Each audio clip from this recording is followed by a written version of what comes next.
Dear student, in the previous lecture we discussed about prokaryotic cell structure and functions. In today's lecture we are going to discuss about eukaryotic cells structure and functions.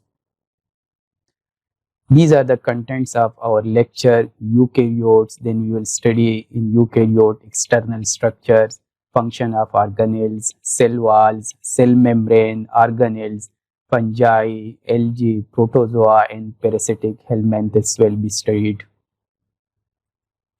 So what are eukaryotic cells? Eukaryotic cells are the cells that contain a nucleus and organelles and are enclosed by a plasma membrane. It is called a eukaryotic cell. Examples of eukaryotic cells are protozoa, fungi, plants and animals. And there are different characteristics of the eukaryotic cells. There are main features of the eukaryotic cells. They have the nucleus enclosed within the nuclear membrane, and the cell has mitochondria, flagella and cilia are the locomotory organs, and cell wall is the outermost layer of the eukaryotic cells. And the cells divide by a process called mitosis, and eukaryotic cells contain a cytoskeletal structure. These are the unique characteristics of the eukaryotic cells. What is eukaryotic cell structure features? Like the external features, one of the feature is the flagella and cilia.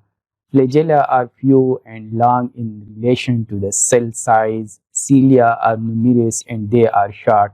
And flagella and cilia are used for motility, and cilia also move substances along the surface of the cells.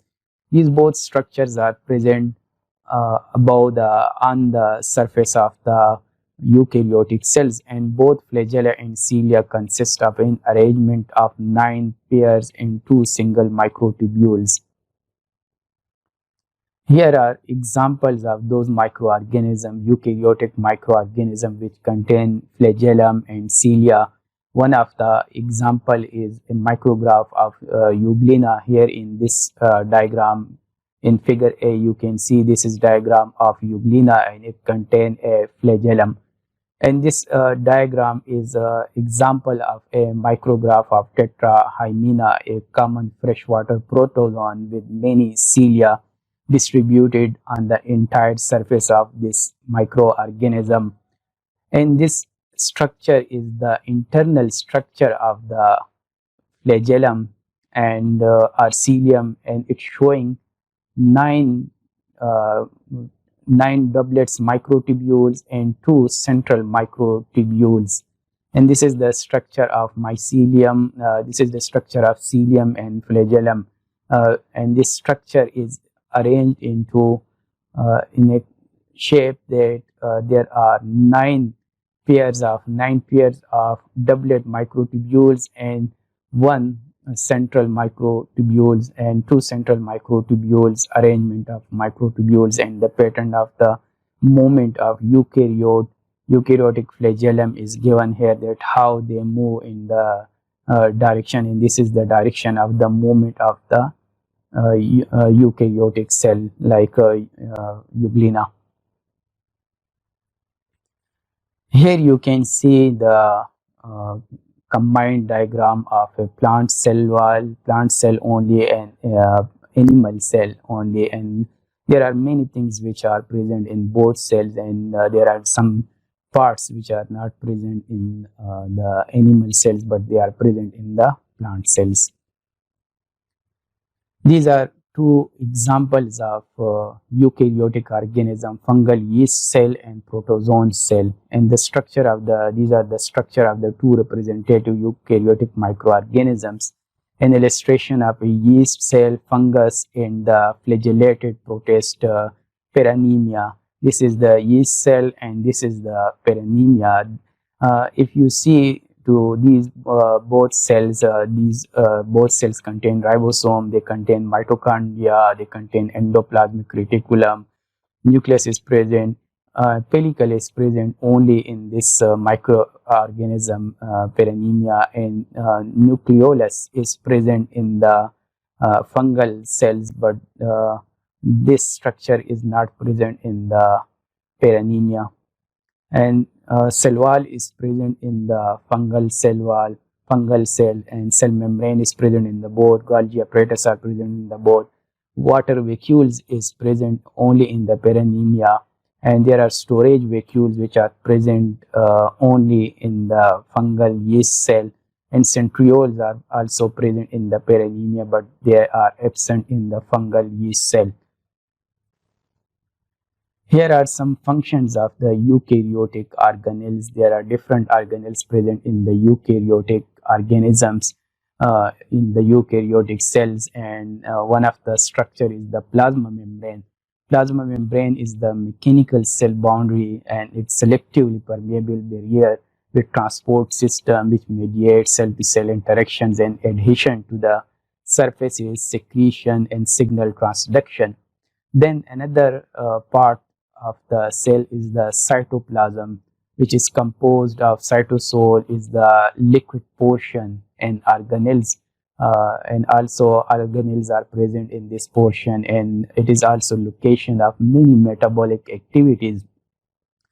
Then there is another structure, cytoskeleton. We will discuss about the cytoskeleton in the coming slides, and it is composed of actin filaments and intermediate filaments, and microtubules provide cell structure and movements.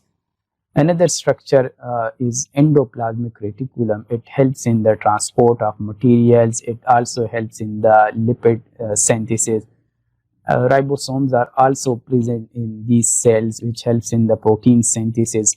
Golgi apparatus is present, which helps in the packaging and secretion of material for various purposes, lysosome formation, etc. There are also lysosomes present, and these help in the intracellular digestion. Another structure, mitochondria, is also present, and mitochondria helps in the energy production through use of tricarboxylic acid cycle, electron transport chain, oxidative phosphorylation, and other pathways. Chloroplasts are also present, and these chloroplasts helps in the photosynthesis, trapping the light energy and forming carbohydrates from carbon dioxide in water. Nucleus is also present, which is the repository for the genetic information. Another structure which is present inside the nucleus is nucleolus, and it helps in the ribosomal RNA synthesis and ribosome construction. Another outer structure is the cell wall and pellicle. These structures strengthen and give shape to the cell, and cilia and flagella are also present above the structure of the cell, and they help in the cell movement. Vacuole are also present in some of the eukaryotic microorganisms, and they are temporary storage and transport, digestion, food vacuoles, and water balance, like in contractile vacuoles.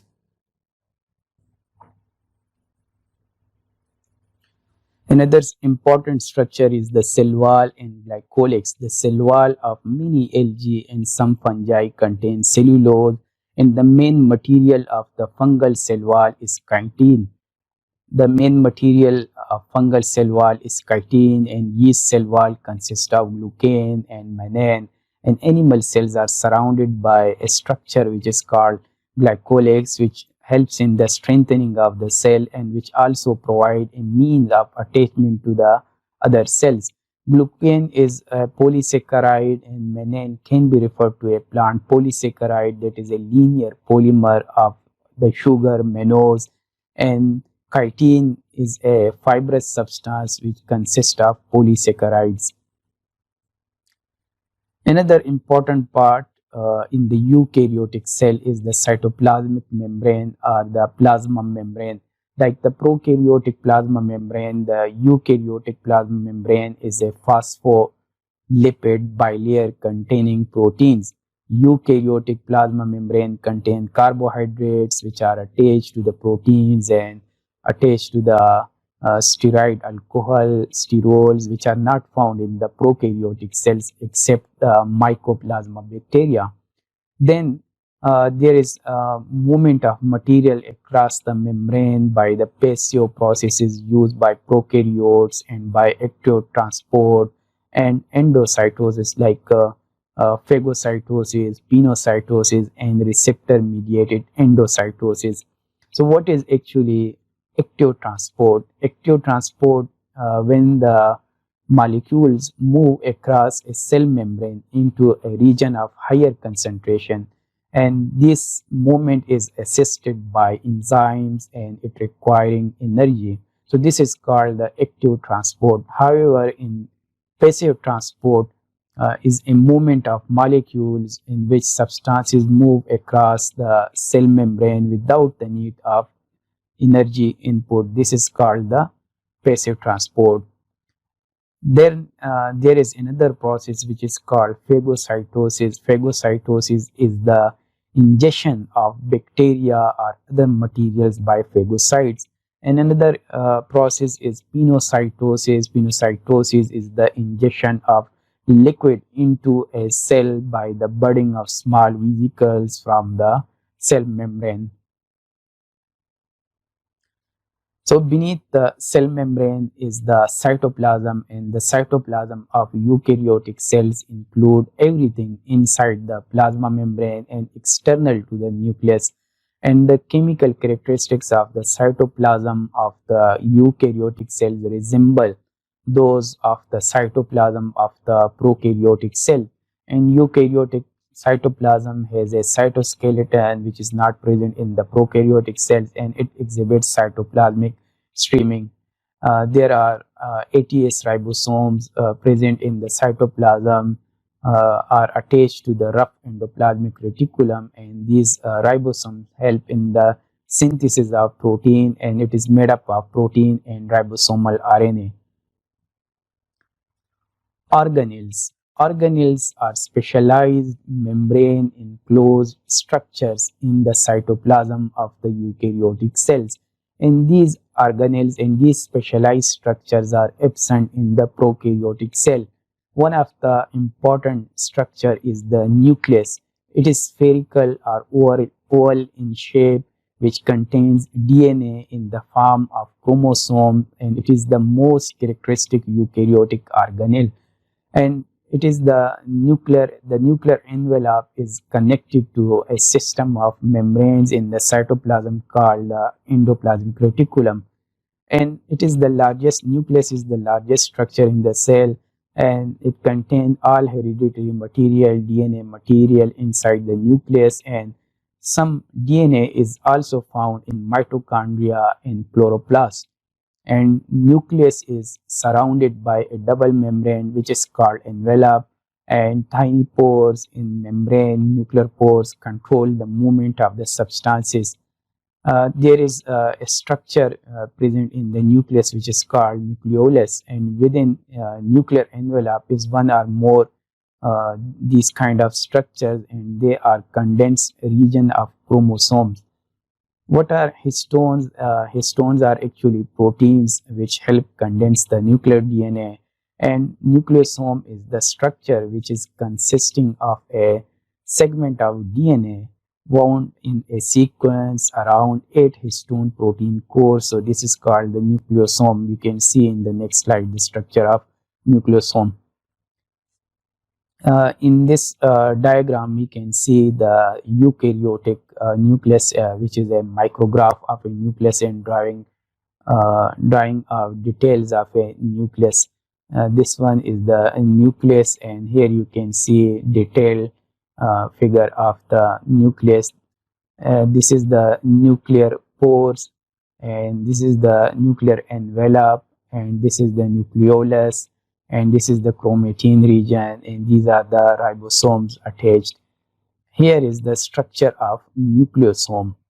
Here we can see that there are 8 histone protein, and DNA is wound around these proteins, and H1 histone protein is clipping the nucleosome structure. So this complete structure is called the nucleosome structure. Another important structure in the eukaryotic cell is the endoplasmic reticulum, An endoplasmic reticulum is a comprehensive network of flattened membrane sacs. You can see these flattened membrane sacs structures are the endoplasmic reticulum structures, and they are sacs or tubes like cisternae. And there are different types of endoplasmic reticulum, two types. One is rough endoplasmic reticulum and another one is smooth endoplasmic reticulum. On the smooth endoplasmic reticulum, there are no ribosomes attached on the smooth endoplasmic reticulum. However, on the rough endoplasmic reticulum, there are ribosomes attached on this structure. This structure provides a surface for the chemical reactions, and it serves as a transport network. And protein synthesis and transport occur on the rough endoplasmic reticulum, and lipid synthesis occur on the smooth endoplasmic reticulum. Here we can see in this structure the rough endoplasmic reticulum, and also we can see the smooth endoplasmic reticulum, and these tube-like structures, sac-like structures are called cisternae. Our next structure in the eukaryotic cell is Golgi complex. These are complex of 3 to 20 cisternae, and these are curved and they give cup-like shape or stakes of the pancake. This is the structure of the Golgi complex structure, which looks like cup-like shape or curve-like shape, and it acts as a transport pathway for the different materials, and it functions in membrane formation and protein secretion, and it receives protein made by endoplasmic reticulum, and they modify it. Another important structure is mitochondria. It is also called powerhouse of the cell. This mitochondria is surrounded by double membrane, inner and outer membrane, which are in this mitochondria is present into the cytoplasm.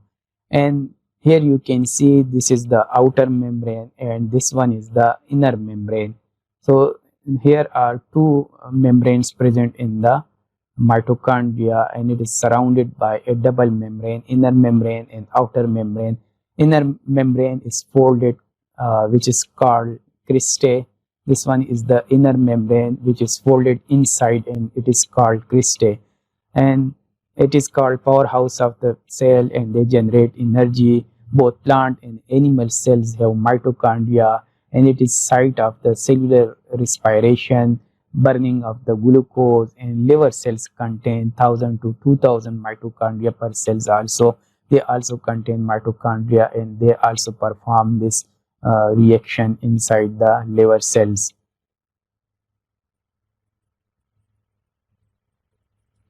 Then there are another structures like lysosomes, vacuoles, and peroxisomes which are present in the eukaryotic cell. Like lysosomes are formed from Golgi complexes, and they store digestive enzymes. Vacuoles are membrane enclosed cavities derived from the Golgi complex or endocytosis, and they are usually found in plant cells that store various substances and provide rigidity to leaves and stems. There is another structure which is called peroxisomes. Peroxisome are organelles similar in structure to the lysosomes, but they are smaller, and they also contain various digestive enzymes. Here in this diagram we can see the structures of lysosome, the structure of peroxisome, and also we see the vacuole here. And this is the structure of the lysosome, and this one is the structure of the vacuole inside the plant cell. And this is the anatomy of the peroxisome, and plasma membrane is also present around this peroxisome, and here is the lipid bilayer, and they contain urate oxidase crystalline core also. Then another important structure is chloroplast. It contains chlorophyll and enzymes for the photosynthesis. Like mitochondria, they contain 70S ribosomes and DNA, and they multiply by binary fission. And Chloroplast is surrounded by a double membrane, and there is outer membrane which is smooth, and inner membrane is modified into the sacs called thylakoids, and thylakoids in stakes are called grana, and they are interconnected. And stroma is gel-like material which is surrounded the thylakoids and found in the producers use energy from sunlight to make own food. Here you can see this is the outer membrane which is smooth membrane, and in the inner membrane is folded inside, and they are modified into sacs which are called thylakoids. And this is the gel-like substance, gel-like material surrounding the thylakoid. This is called stroma. This was all about today's lecture. Thanks for watching this video. If you have any comment or question, please ask your question and give your comment in the comment section below. I hope this video is useful for you. If you are new to this channel, please subscribe this channel for upcoming videos. Thank you.